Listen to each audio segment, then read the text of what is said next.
everyone, it is Shipwreck Samantha here, coming to you with another video. I am so sorry, I am doing another speed paint 2 weeks in a row.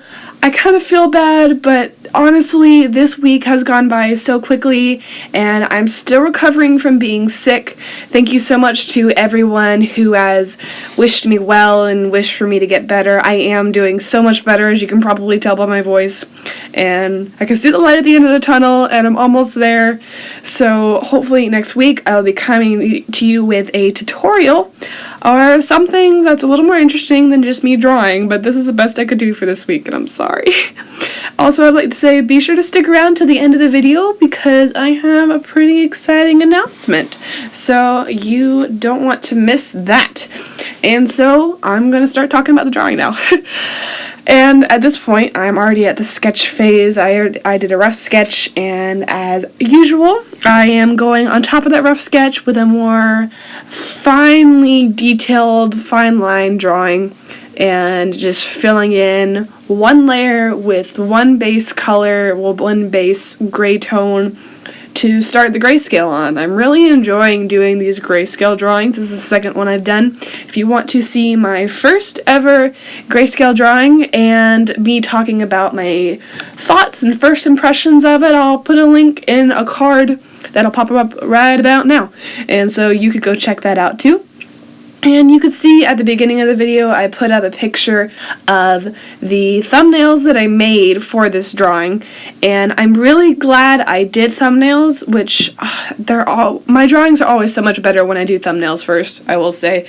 And my original idea was for a mermaid to be riding side saddle on a seahorse, kind of not very original idea, but anyways.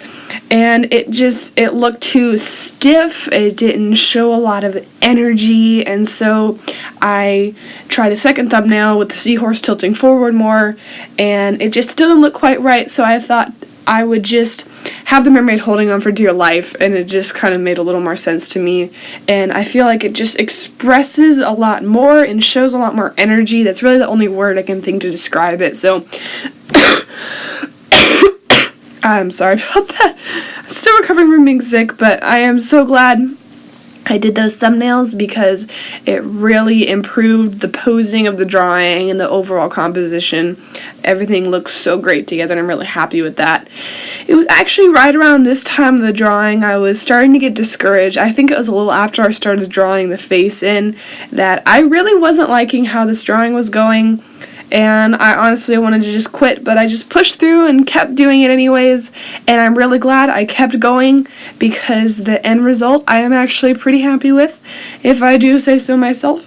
And we're getting pretty close to the coloring phase, which doesn't take too long. I just go over with some color, lower the opacity so you can see the shading underneath. And so I'm going to make my big announcement now. Procreate, the drawing app I use, has actually come out with a screen capture option in their big update that they just came out with, where I will be able to record my canvas on my iPad in real time, which means I will be able to be doing drawing tutorials better than ever. So leave your suggestions down below for what kind of tutorials you want to see on how I do my digital drawings, because now I can do step-by-step in-depth tutorials. So comment the things you want to see up next week and in the future in these videos. Tell me what you think. Well, we're at the end of the video, and I will say I did put this drawing in Lightroom real quick to brighten it up a little bit, but the video is almost over, so I will just say thank you guys so much for watching. Be sure to join my pirate crew and subscribe, and I will see you guys next Friday.